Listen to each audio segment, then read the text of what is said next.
हा एक खूप इंटरेस्टिंग प्रश्न आहे. सिली मिस्टेक जास्त करतात मुलं याच्यामध्ये. काय म्हणतोय प्रश्न, 150 व 500 या संख्यांमधील किती संख्यांना 11ने भाग जातो.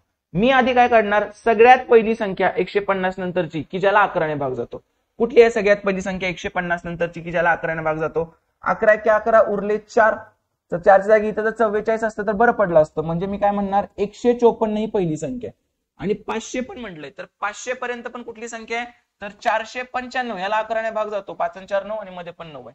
बरोबर. तर या दोन संख्यांना 11ने भाग जातो. 11ला कितीने गुणल्यावर भाग जातो रे याला, 11 × 11 11 × 4 44 14 ने गुणल्यावर. याला 11ने कितीने गुणल्यावर भाग जातो, 11 × 4 44 11 × 5 55. करेक्ट. म्हणजे एक 14वी संख्या आणि एक 45वी संख्या आहे. तर एकूण संख्या कशा असतात मग 45 + 14 आणि ह्या दोन्हीपैकी एक कुठली तर पकडायला लागते म्हणून आपण त्याच्यात अधिक एक करतो. तर काय येणार आन्सर याचं, 45 मधून 146, 45 आणि 146, 46 + 4 42 आणि 42 + 10 32. तर एकूण किती संख्या आहेत अशा 32 संख्या आहेत. ओके.